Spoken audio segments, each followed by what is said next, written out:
And the title, as Eric said, is the beta alpha beta motif and the rise of folded matter. And so I would like to argue that the beta alpha motif and the motifs that surround it in protein structure space are maybe just a little more than pasta. I was thinking to make one out of pasta, and then once I got to the point where I was deciding which was the best to represent an alpha helix, I thought maybe I was in too deep, so I pulled back. But what you can see here is on the left-hand side, maybe there's a pointer. Oh, great. On the left-hand side, we have our beta strand here, our alpha helix here. Now, there are lots of beta alpha helices. This motif is common in the protein universe, and they can differ in various ways. The length of this helix can differ. The length of this strand can differ. The angle here can differ. They pack against each other. So here I'm just showing you the backbone, but here I'm now showing you some side chains. And in between here, it looks like there's some empty space, but not really. These are packed quite well. And what's magnificent about these little motifs is that you can use them to construct these stunning, symmetric, beautiful folds that pervade the protein universe. And so on the top, we have a beta alpha barrel. It has a more formal name, but it doesn't matter. And on the bottom, we have what I'll call our beta alpha sandwich. And if you look at these folds, you can see that in effect, they're just a repetition of this very simple motif. And that was an insight, or a related insight, that the protein community has known for a very long time. And so back in 1966, Margaret Dayhoff, the mother of bioinformatics, the first person to really work with sequences in a super meaningful way, I think she invented the single letter code for sequences. She realized, looking at the sequences of ferredoxin, that the protein universe is really defined by repetition. And that released a number of papers would take that idea and try to reconstruct that kind of trajectory. So the first one actually to come out was from my PhD lab. This is the beta trefoil. Another then this was this is Jeffrey Tame's group here in Japan. Here's the Tim barrel. You see this is actually, I showed you a Tim barrel on the first slide, so this is one of our beta alpha folds. Here's ferredoxin. This is wonderful work that was recently done with Vic Nanda and Paul. And of course, here's another little fold, Yagi's work yesterday, right? So there's been a number of people who've been able to take this idea of repetition, and they've been able to use it to construct these nice, rotationally symmetric, in every case you'll note, protein folds. And so what Dayhoff did for us is she gave us a way to understand how a simple fragment maybe was able to achieve a complex folded conformation. And the trajectory that many people have been able to realize and that many of us imagine is that you started off with a simple oligomer. That simple oligomer duplicated and fused. Now you have a so-called symmetric domain. And then as time went on, that domain actually acquired mutations, which made it asymmetric. And as you can see, most of us have worked on the symmetric ones, but it's only a little bit harder to imagine how this could work for a protein domain or a protein fold that's not rotationally symmetric, but is repetitive. And so this has been a real inspiration to the field. And even today, so this is kind of like a shameless plug, but Harrison and Josh Goldford and I published a paper looking at the evolution of metabolism. And even today, what we can see when we try to ordinate the history of protein folds, we can see signatures of ancient folds being more symmetric and modern folds being less symmetric. And so this has been really one of these giant demonstrations in the field that everyone should be aware of. But what this tells us also is that it's not surprising that there are so many of these beta alpha beta folds, right? Because there's now this simple mechanism through which you can have the emergence of a beta alpha beta fold, repetition. So they have, in some sense, this kind of mechanistic privilege. And so this is work actually from Dustin Schaefer. He was one of our previous speakers. And what they did is they looked at across all the different beta alpha beta folds, in this case 3-layer beta alpha beta sandwiches, but we can just think of them as beta alpha sandwiches. And they asked, well, do we think that these come from a common origin, or do we think that these come from, and are these independent emergences, rediscoveries of the same types of structures? And so this is a big debate in the field. For a long time, the Cath perspective dominated, and this was Dame Janet Thornton, and she generally believed that if you have the same structure, you have the same evolutionary origin. But I think what Dustin has convincingly done by looking at sequence comparisons and also by looking at the locations of the active sites on the proteins themselves is he's argued that actually we have a lot of independent emergences of the same types of structures. And I think that that makes a lot of sense in a case when you have mechanistic privilege, that you have a simple mechanism by which you can build up these types of structures. And so it's from this kind of view that we see the rediscovery of these folds again and again, that we can imagine this as being sort of one of nature's favorite types of structures. And I would say that it's actually a privileged fold. And so there's been some interest in this talk about robustness to simplification. What does that mean? And so I would like to point out that this is Akanuma-san's group. He's also here in Tokyo, I believe. He has actually taken one of these beta-alpha sandwich protein folds, and he has simplified it, in his case, to something like 13 amino acids. And so that's cool, I guess, but I also want to point out that the history of protein simplification tells us a couple things about how we might want to interpret that fact. And so I did one of the first prebiotic protein simplifications. This was during my PhD work. We got to, 12 amino acids. You can see through time, people have gotten a little bit smaller. I return to the question here, but what this ultimately tells us is that lots of folds can be simplified. And it's not just ancient folds that can be simplified. The beta trefoil, as it turns out, is a relatively young fold. And so there's something about folded matter, or the things that tend to end up as really good domains that make their way around the protein universe, that they have an intrinsic robustness to simplification. And so that doesn't necessarily tell us anything about whether or not a protein is old or not, or even necessarily whether or not that alphabet is reasonable or not. It just appears to be a fact of the folded matter itself. And so I would go so far as to say that maybe we as a field, because it's an easy, interesting thing to do, have been overinterpreting what does simplification mean, because in reality, in my view, what it's telling us is it's telling us about protein fold robustness. I'll point out that I don't think there's a strong reason to assume that the first proteins had very limited amino acid alphabets. There was a lot of chemistry going around. But I will also note that in cases like here, where I did ancestor sequence reconstruction, this was actually a folding-based approach. Both of those proteins naturally wanted to be simplified. So I did the ancestor reconstruction, and 5 amino acids fell out of the sequence. I did the folding. This was by taking the folding nucleus of the protein fold and duplicating it multiple times. 3, 4 amino acids fell out of the sequence. And so while I think intellectually a lot of us can understand that there's probably a lot of amino acids that were possible in early prebiotic environments, protein engineers keep running into this, almost desire from the fold itself to be simplified. So anyway, the take-home message being that, yeah, these beta, alpha, beta structures can be simplified too, but so can a lot of other folds. And this is kind of directed at Anton. I'm talking about these beta alpha beta structures. Anton 10 seconds ago told us, but look, here's the history of folded matter, if you will. And look, they're all beta structures. None of those are beta alpha beta structures. And I'll just say, it's hard for me to know how to put the relative dating between things that are glommed onto the ribosome and things that aren't really glommed onto the ribosome. And whether or not these came before the types of structures I care about, I think doesn't change the fact that these beta alpha beta structures, as I hope I'll prove to you in a minute, actually have the chops, if you will, to have taught themselves how to fold. They didn't need to be attached to the ribosome.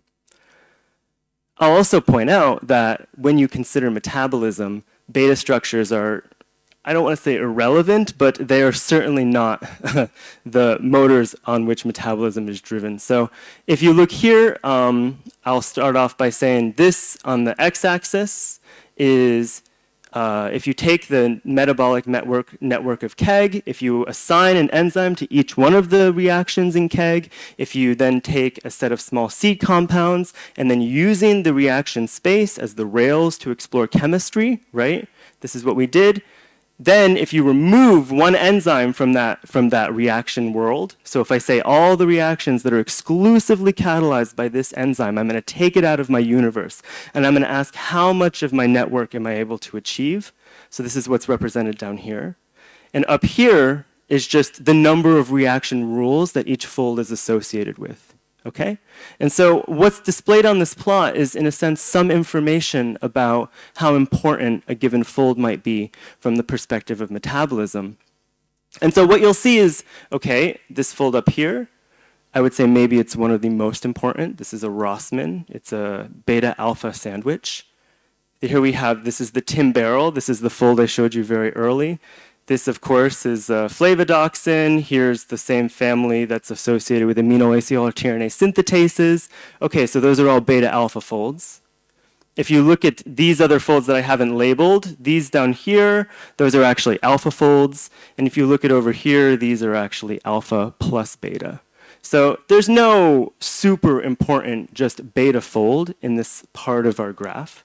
And if you actually look at genomes and you say, okay, I'm going to decompose genomes into the types of folds that they have, and I'm going to look at maybe divergence of that genome over time, what you'll find is that over time, there weren't that many beta superfolds, and the number of beta superfolds increased quite a lot, specifically after the introduction of chaperones. And so there seems to be like, okay, beta folds have some issue where they needed some support with folding. But this is what we see in sort of the not glommed onto a ribosome, sort of the free protein universe perspective. So it is from this kind of statement that I say, okay, well, when I look at my beta alpha beta sandwiches, they really are the heroes of metabolism. And the reason for that, as it turns out, is because these types of folds are absolutely outstanding at interacting with phosphate. And so what I've shown here is I've selected a couple of my favorite beta alpha beta folds, and you can see that all of them are bound to this little sulfate right at the tip, the end terminus of an alpha helix.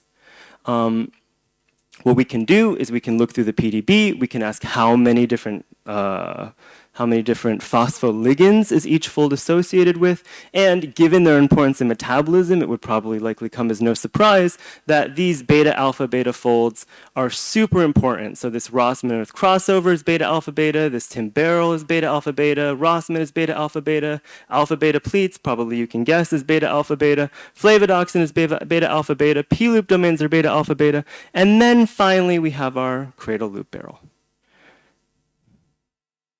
You could say, wow, they're really important, and not only that, there seems to be something similar about the way that they interact with ligands. And so there's not even, I would say, a privilege of the type or the class of protein fold, but there's also a privilege to the way that they're interacting with the ligands themselves. And so you can classify all of the phosphate binding sites in the protein universe. You can go through the PDB, classify them all.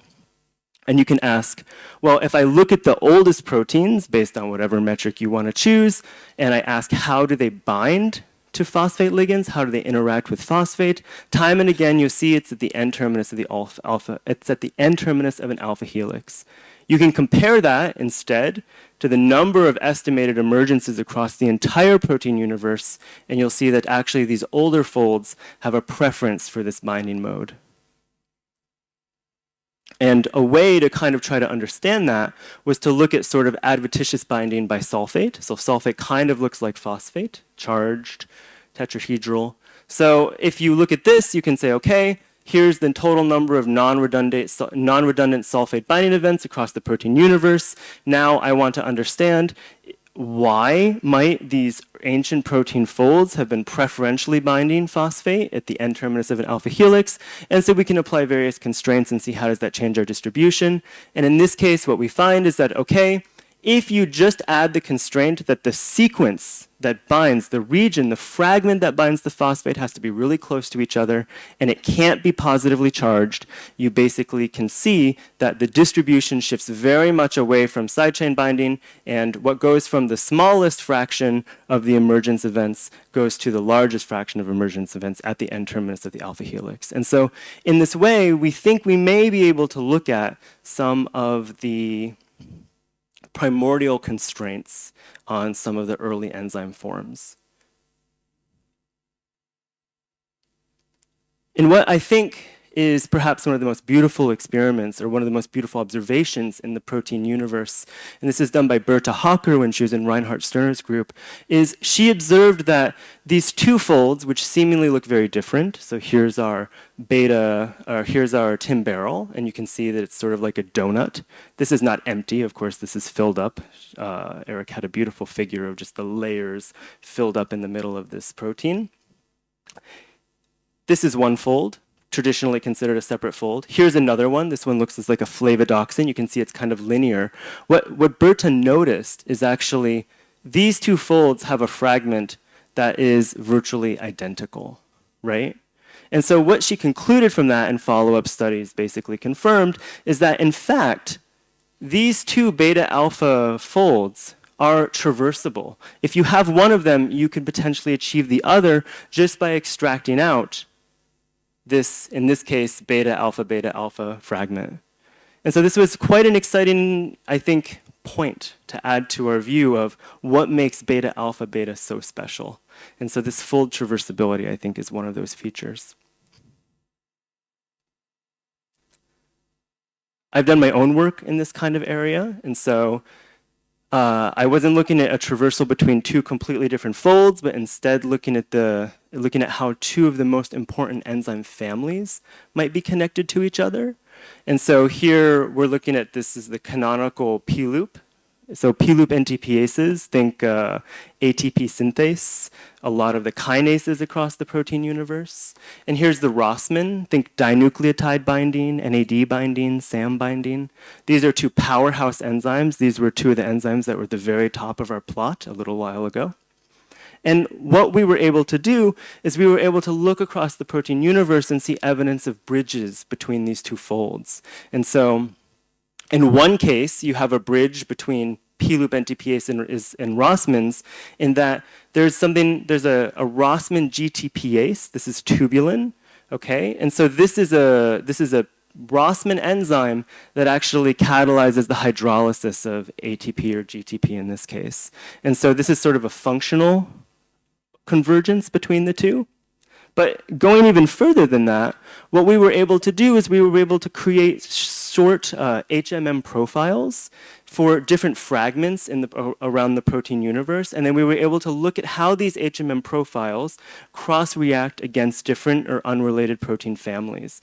And when we did this, what we were able to see is that actually the functional sites of the P-loop and the Rossmann families cross-reacted when we use these HMM profiles. And so when we put it all together, the conclusion was that these two protein families very may well have emerged from a similar fragment that represented the core of each fold and actually the major binding site and catalytic center of each fold. And you can see, of course, in both cases, we're at the end terminus of an alpha helix. And so I want to zoom out a little bit, and I want to take this approach of taking sequence fragments that are shared between different folds and sort of map those out onto the protein universe, okay? And so that's what I'm showing you here. Each node, this is actually a node that's been defined by Dustin. So Dustin is the guy, Dustin and his coworkers, I should say, are the people who went through and they identified all of these different families, all these different groups within the protein universe that they think are evolutionary related and should therefore be viewed as sort of a coherent node. And each of the edges between the nodes is one of these connections in sequence that we can identify looking at these fragments of HMM profiles, okay? And so when you see a line on this, when you see an edge here, what you're seeing is a potential evolutionary relationship, although the nature of that relationship is not fully defined. So the nature of that relationship could be that you have a shared origin. It could be that you had budding of a fragment from one family that founded another family. It could be that you have convergence. And although this is unlikely, we do a lot of statistical tests, but it's not impossible. And it could be that you just had a short fragment that was shared between the two families. But what this picture shows us is that, well, we find, again, Berta Hawker's analysis of the Tim barrel and the flavodoxins. We find, again, of course, this is our analysis of, this is the Rossmann and the P-loop. And of course, we find many other connections between the protein fold universe, as well as some of the connections that were described by some of the other talks earlier in this conference. So we think that that's really interesting. And of course, I would be loath to mention that here is work that was recently done by Vic Nandas and Paul Falkowski, and what they were able to argue, not based on sequence comparisons really, but they argued that there's some connection between these Rossmann-like enzymes and ferredoxin.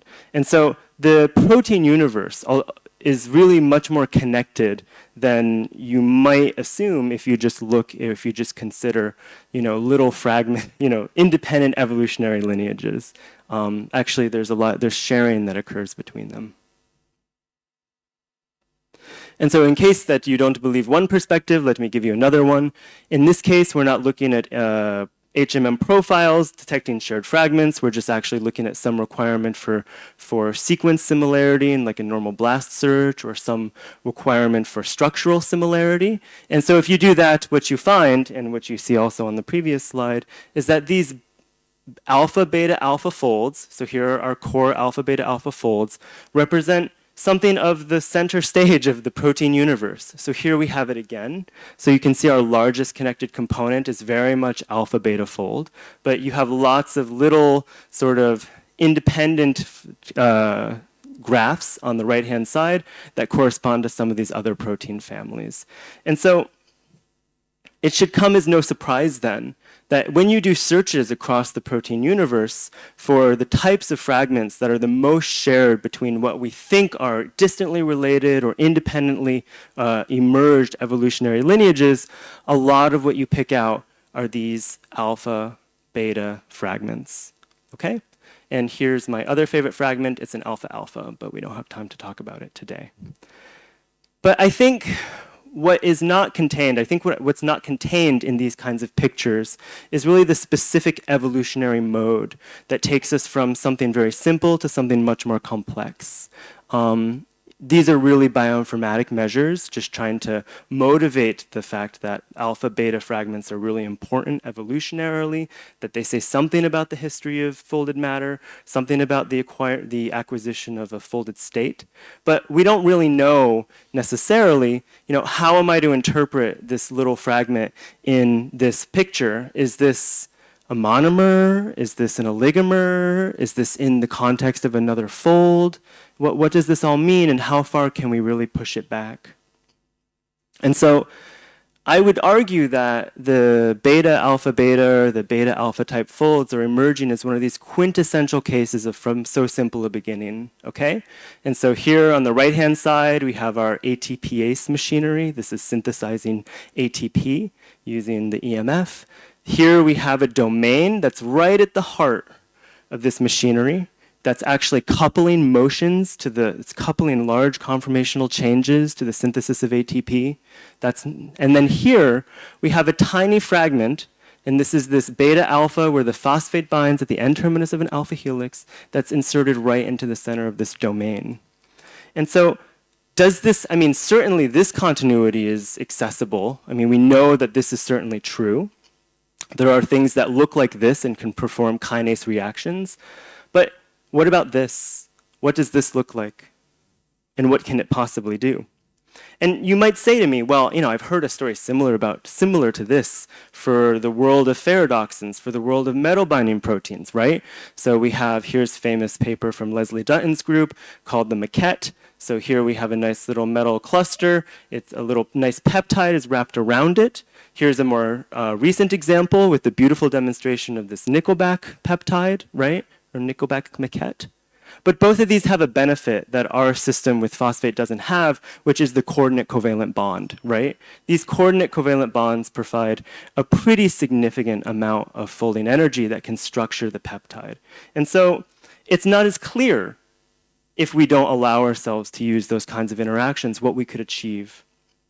And so I wanted to discuss some possible states for this primordial peptide. One, of course, and let me start on the right, is what was discussed earlier today by Professor Lau.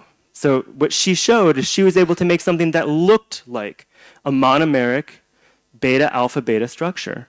It wasn't functional, whatever functional means, because I would argue that folding is function is a pretty reasonable perspective, but it didn't perform any specific catalytic activity that we know of, but it was able to fold. And what I would argue, and I think this is absolutely stunningly beautiful, and this is a thing that most people do not realize about this system, is that it was able to assist the folding. One molecule was able to assist the folding, effectively act as a chaperone for the folding of another molecule, but that they didn't necessarily exist as a dimer state. I mean, I think that's a stunning result. And so this is a model system that we have, but we don't see any functional continuity with this p-loop NTPH evolutionary trajectory. On the other hand, and so no one's been able to sort of get at this, so we won't worry about it too much because I'm running short on time. On the other hand, we have what I'll call the ugly oligomer. It doesn't occupy a state that's well-defined. It's not easy to characterize. It has poor solubility. It actually, by all accounts, it's a total nightmare to work with. But it has had a machine behind it in what was previously the Dan Toffick lab. And so I wish for you to behold the power that we've demonstrated for the ugly oligomer. And so in the upper left hand, this is work from a former colleague of mine, Cici Romero. And what she showed is that you could take this little fragment out of a protein fold, basically a disembodied fragment. No attempt to make it monomeric. It would oligomerize. I showed you the gel. These oligomers are actually gel stable. So they were very strong. And it was able to bind all sorts of phosphorylated ligands. It could bind DNA and RNA, and it could bind nucleotides and all of that. Later, in work that I was involved with, we were able to show that it could even act as something that looks like a helicase. And so we were able to say, okay, we can bind it to DNA, and we can add ATP or some phosphate compound, and we could actually reversibly switch between single-stranded and double-stranded DNA based on the dynamics of all the binding events that happen in that system. Later, it was shown that we could actually find catalytic activity. We could find very weak phosphoryl transfer activity contained within this very small peptide. And finally, and this is work that is only now in review, and this is not so related, I just think it's so cool, is we were actually able to characterize the way that it binds its cofactors, and by using electron spin selectivity, we could actually invert the chiral preference of the peptide. I mean, so there's a magnet, so we have a magnetic field, and by changing the chirality of this residue that attaches to the gold surface, we could actually invert the chiral preferences in the presence of a magnet. I mean, it's wild stuff. We can talk about it later if you're interested. But I'll point out that, as I said before, this has had a machine behind it. The potential of the monomers, what they're capable of, I think is largely unknown, in part because it hasn't had the same amount of effort put into the phosphate binding side of the story. Of course, other aspects of the functional possibility of these monomers have been studied, but it hasn't been studied with respect to sort of evolutionary transitions we tend to think of as being important for these monomers.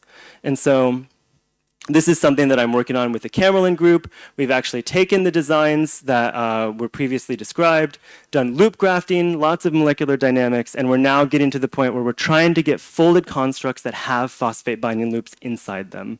But this is just very preliminary stuff. So we can get folded constructs. Do they bind phosphate or anything? We don't know yet.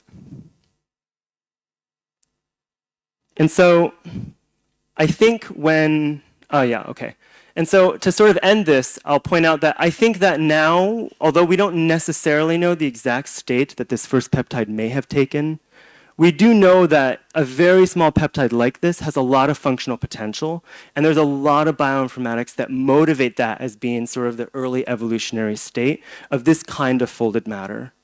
Okay?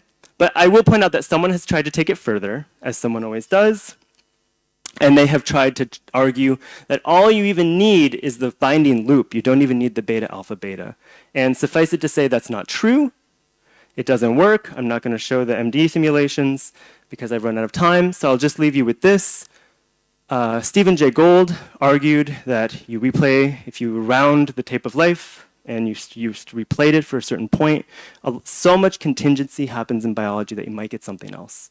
But when I look at the protein universe, if I think about replaying the tape of the protein universe, especially with respect to the beta alpha beta universe, how connected it is, how much we see signatures of rediscovery of the same solutions, I think he couldn't have been more wrong. And that actually the principle of protein evolution in this case is actually far closer to one of lawfulness than it is one of contingency. And so with that, I thank you all for listening, and all the many people, particularly Dan Tofik, who unfortunately passed away, and Eric Smith, from whom I take so much and give so little.